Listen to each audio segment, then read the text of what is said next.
Tuhan, kategori kami istri. Dimanapun kita berada saat ini, kita percaya bahwa kita dalam keadaan yang baik, karena Tuhan Yesus kita baik dalam hidup kita. Sungguh kita akan menaikkan setiap pujian kita. Mari kita berdoa. Bapa yang baik, terima kasih.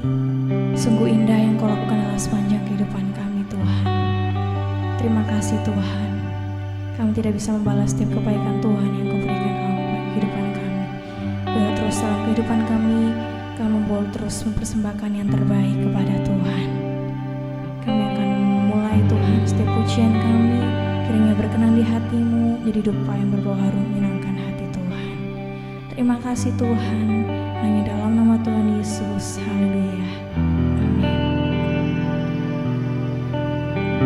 Sungguh indah yang Kau lakukan dalam sepanjang kehidupan kami Tuhan.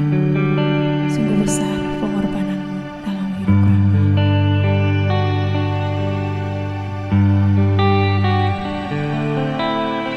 Kemanakah aku dapat pergi menjauhi roh-Mu yang suci, Kau sahabat.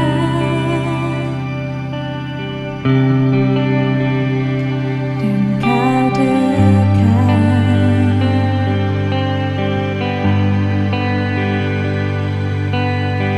bagian seluruh pengabdianku, tak bisa membalas kesetiaan-Mu, sungguh mulia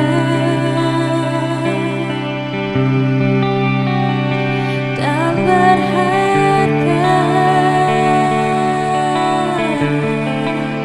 Sungguh besar pengorbanan-Mu bagiku,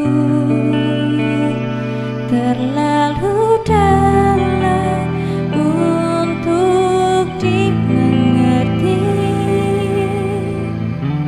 Sungguh besar, sungguh indah yang Kau pikirkan tentangku, tak terselami bagiku. Sungguh indah.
Bapak Ibu kasih Tuhan, kita mau belajar firman Tuhan dan kita berdoa terlebih dahulu.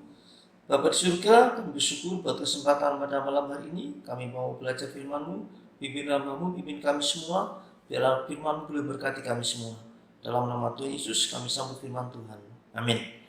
Bapak Ibu kasih Tuhan, kita mau belajar firman Tuhan yang terdapat dalam Injil Yohanes pasal yang ke-14 ayat yang ke-27. Saya bacakan. Damai sejahtera ku tinggalkan bagimu, damai sejahtera ku berikan kepadamu. Aku tidak memberikannya kepada kamu seperti dunia memberikannya. Janganlah hatimu gelisah dan janganlah takut. Bapak Ibu, di sini adalah konteksnya tentang percakapan Tuhan Yesus dengan para murid gitu ya.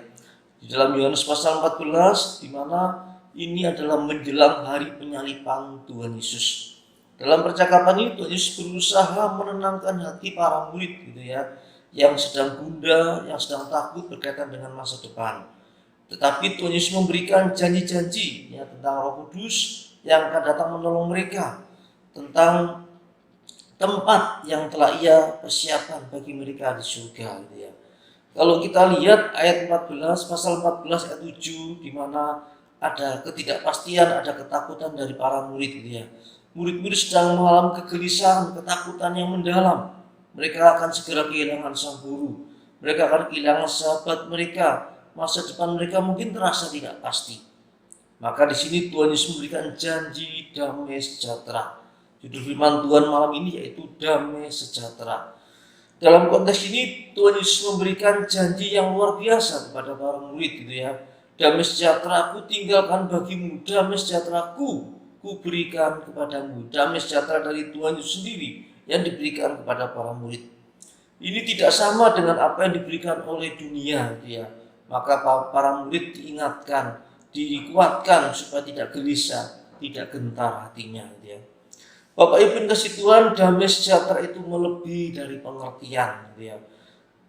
Ayat 14, pasal 14 ayat 7 juga berkaitan dengan janji damai sejahtera ini. Tuhan Yesus menjelaskan bahwa damai sejahtera yang Ia berikan adalah sesuatu yang unik, sesuatu yang berbeda dari apa yang dunia tawarkan.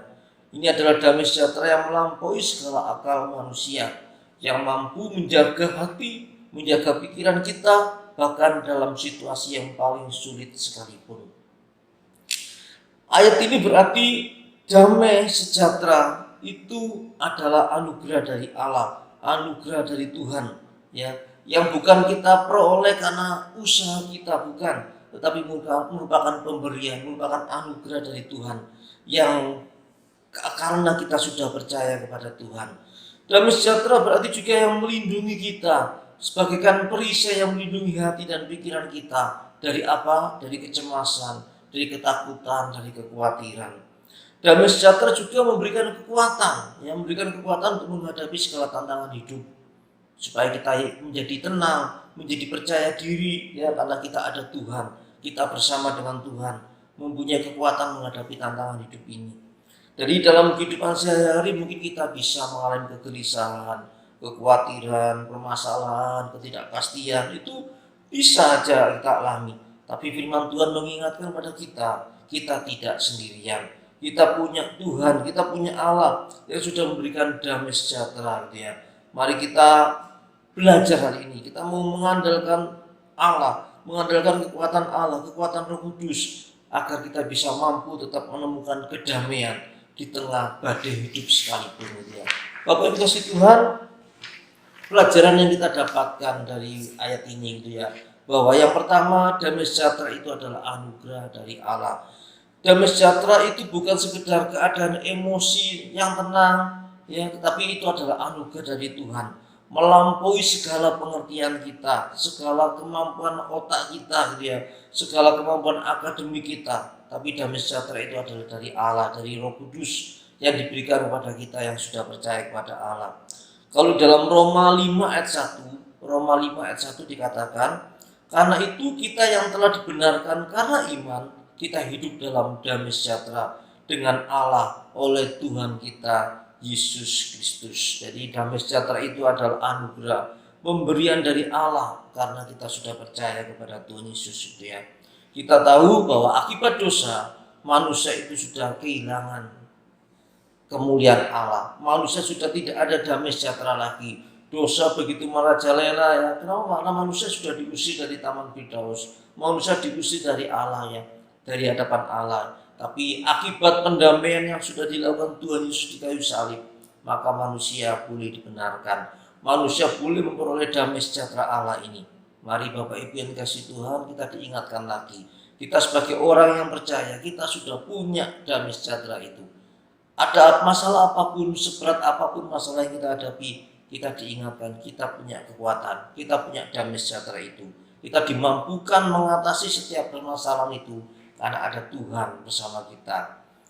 Bapak Ibu kasih Tuhan, yang kedua, damai sejahtera itu adalah harus menjadi gaya hidup kita. Ya, damai sejahtera adalah gaya hidup orang percaya. Yang pertama, damai sejahtera itu adalah anugerah. Yang kedua, damai sejahtera itu adalah gaya hidup kita sebagai orang percaya. Calvin mengatakan bahwa di luar Kristus tidak ada damai sejahtera. Andai sepertinya ada pun gitu ya, andai kita melihat ada orang di luar Kristus ya, kemudian hidupnya kok sepertinya enak, hidupnya kok sepertinya damai, maka dipastikan kedamaian itu adalah semu. Dipastikan kedamaian itu pasti sementara gitu ya. Jadi intinya tidak ada damai sejahtera yang sejati di luar Kristus. Damai sejahtera yang sejati cuma ada di dalam Tuhan Yesus Kristus itu ya.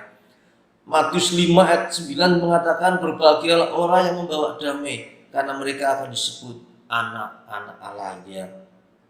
Efesus 4 ayat yang ketiga dikatakan, usahakanlah dengan segala daya untuk memelihara kesatuan roh dalam ikatan damai sejahtera. Jadi damai sejahtera ini adalah gaya hidup kita. Jadi mari kita koreksi diri, apakah dalam hidup kita ciri khasnya ada damai sejahtera enggak? Kalau tidak ada, mari kita bertobat, mari kita perbaiki diri, kita koreksi diri kita perbaiki diri kita agar hidup kita sesuai dengan firman Tuhan, yaitu hidup dalam damai sejahtera. Apakah kita dalam hidup suka bertengkar, suka mencari keributan? Jangan ya. Sesuai firman Tuhan, maka kita adalah para pembawa damai. Kita adalah anak-anak Allah, sang pembawa damai gitu ya. Jadi mari kita hidup dengan mempraktikkan damai sejahtera ini dalam kehidupan kita, dalam rumah tangga, dalam pekerjaan, bahkan dalam pelayanan. Kita harus mengutamakan damai sejahtera ini gitu ya. Gereja bisa terjadi perpecahan, kenapa? Karena tidak adanya damai gitu ya. Maka kita yang tahu kebenaran ini, maka harus kita berusaha menghindari adanya pertikaian, adanya perpecahan gitu ya. Usaha sebisa mungkin gitu ya, kita harus memelihara damai sejahtera, mengusahakan kesatuan roh dalam ikatan damai sejahtera gitu ya. Mari kita introspeksi, sudahkah gaya hidup kita itu mencerminkan damai sejahtera? Kalau belum, mari bertobat, mari perbaiki diri. Dan yang ketiga, bahwa damai sejahtera itu adalah kekuatan untuk bisa mengubah dunia, untuk bisa mengubah lingkungan sekitar kita gitu ya. Kita sebagai orang percaya memiliki hati yang ada damai sejahtera. Itu adalah kekuatan untuk membawa perubahan yang positif. Nanti akan saya berikan contoh-contohnya gitu ya. Bagaimana damai sejahtera ini punya kekuatan untuk mengubah situasi, kondisi di dunia ini gitu ya. Kalau kita lihat mungkin ada kejahatan, ada ketidakadilan, maka kita bisa lawan itu dengan damai sejahtera. Caranya bagaimana, nanti saya akan berikan contohnya gitu ya. Bapak kasih Tuhan, 2 Korintus 10 ayat 3 itu dikatakan demikian. 2 Korintus 10 ayat 3, memang kami masih hidup di dunia, tetapi kami tidak berjuang secara duniawi. Ayat yang keempat, karena senjata kami dalam perjuangan bukanlah senjata duniawi, melainkan senjata yang diperlengkapi dengan kuasa Allah yang sanggup meruntuhkan benteng-benteng. Nah, itu caranya adalah dengan cara-cara Allah, dengan damai sejahtera, bukan dengan senjata duniawi gitu ya. Kita bisa mengubah, mengatasi konflik, mengubah sikon gitu ya, dengan damai sejahtera. Ya, artinya tidak dengan kekerasan gitu ya. Mari kita berusaha ya dengan segala kekuatan kita ya, kita menjadi agen-agen pembawa damai ya di lingkungan kita, di keluarga, di masyarakat, tetangga ya, di lingkungan RT ya, bahkan di pelayanan di gereja, kita menjadi agen pembawa damai. Jangan jadi orang yang membuat keributan, tapi jadilah agen pembawa damai. Dan bagian yang terakhir, bagaimana kita bisa mendapatkan damai itu? Yang pasti kita sudah menerima Tuhan Yesus sebagai Tuhan dan Juru Selamat kita.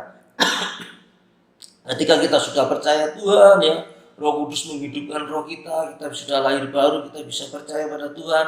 Saat itulah kita memiliki damai sejahtera Tuhan, ya. Jadi syarat yang pertama memang harus sudah percaya, sudah lahir baru. Kemudian kita juga bisa dengan doa, ya, dengan kehidupan doa. Tuhan Yesus saja sudah memberikan teladan doa, ya. Maka kita sebagai para murid juga harus hidup dalam memiliki kehidupan doa, begitu ya. Doa dengan doa meminta hikmat pada Tuhan, minta kekuatan dari Tuhan, maka Tuhan akan memberikan damainya selalu, gitu ya. Selain itu juga kita harus mengutamakan pengampunan. Nah, ketika kita ada konflik atau diizinkan mengalami konflik, kita harus mengutamakan pengampunan, ya. Di situ ciri khas atau kunci untuk mendapatkan damai. Kalau kita berusaha membalas, ya, kalau kita disakiti, kita berusaha membalas, tapi kita tidak mengampuni, maka justru konflik itu akan berkembang, konflik bertambah besar, maka tidak akan muncul damai itu. Tapi sebaliknya kita berusaha mengampuni, memaafkan, ya, kita tidak mengingat-ingat kesalahan orang lain, maka damai itu akan muncul, gitu ya. Kita bisa membangun hubungan yang sehat, ya, dengan sesama kita bila kita mengutamakan damai, ya. Dan berikutnya yang tidak boleh kita lupakan adalah dengan membaca firman Tuhan. Firman Tuhan ini adalah kekuatan kita. Firman Tuhan adalah petunjuk hidup kita, ya.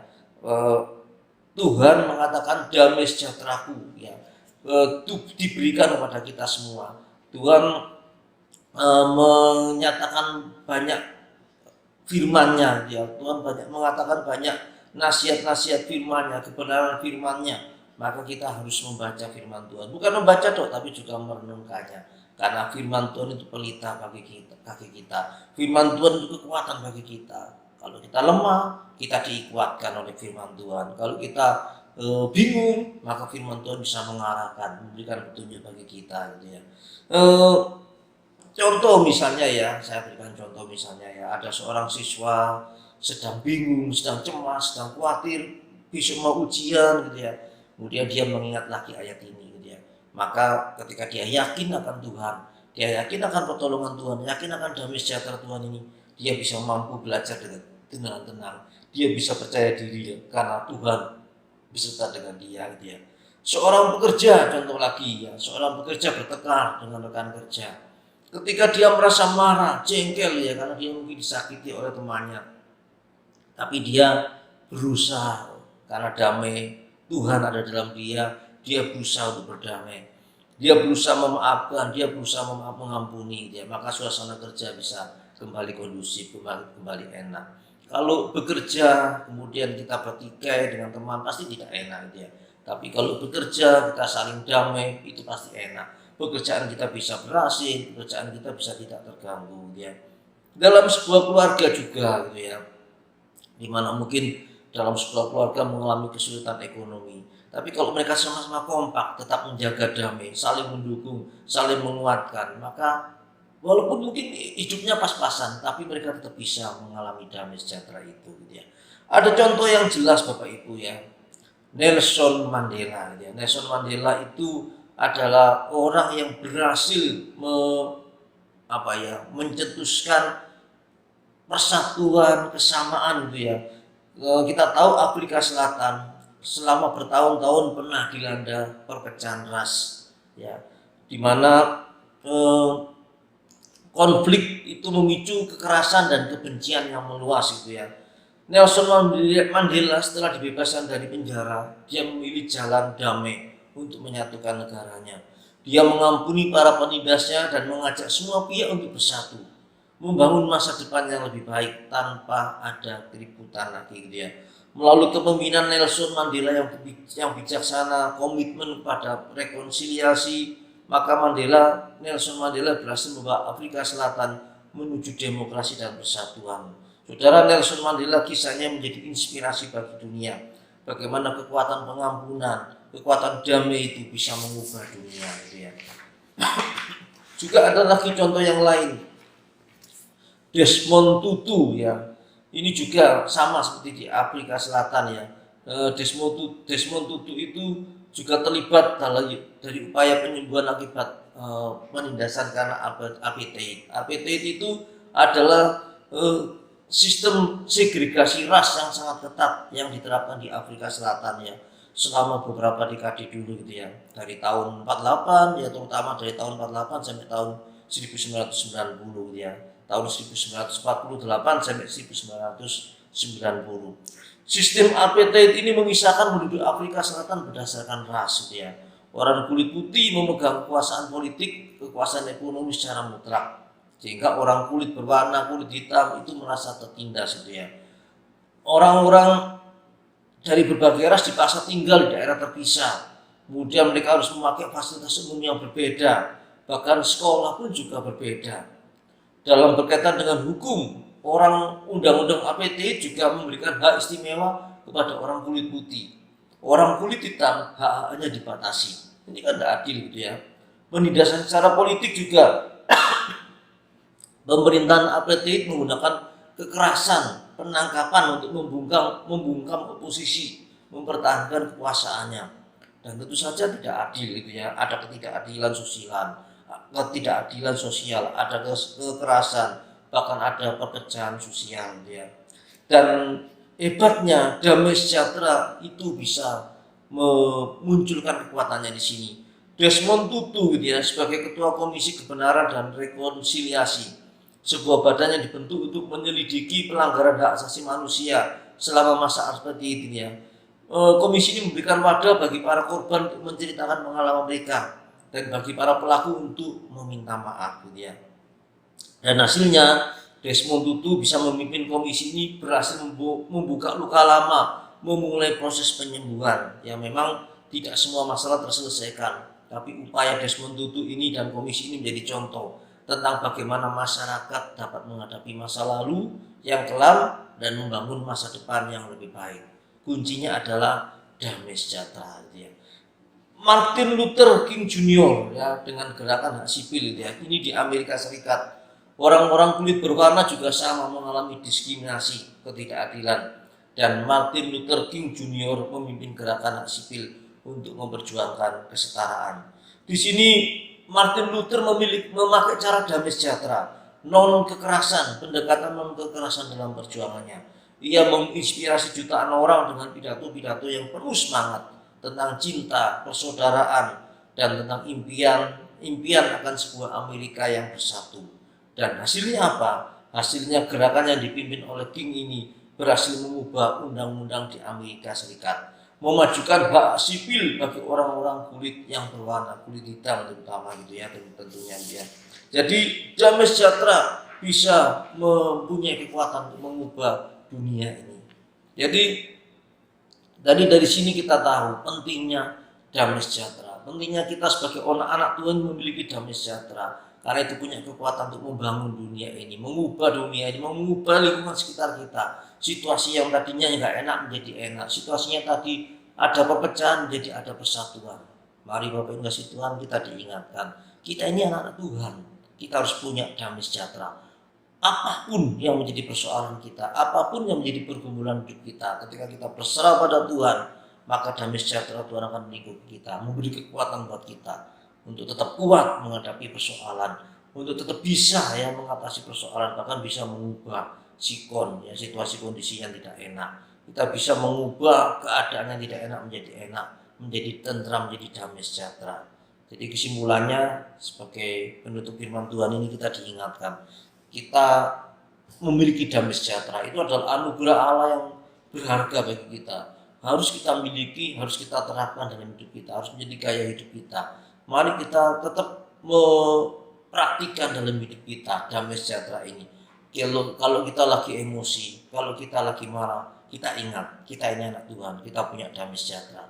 Kita harus berusaha menghindari pertengkaran, kita harus berusaha menghindari pertikaian. Ya, kita berusaha selalu hidup dalam damai sejahtera.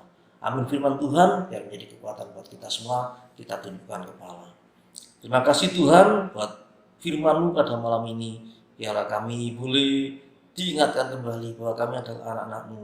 Engkau sudah memberikan damai sejahtera buat kami, menjadi bekal bagi kami menjalani hidup ini.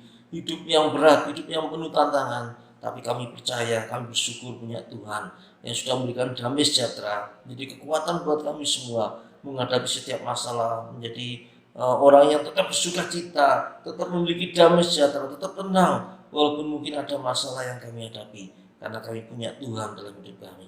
Dalam nama Tuhan Yesus Kristus kami bersyukur dan berdoa. Amin.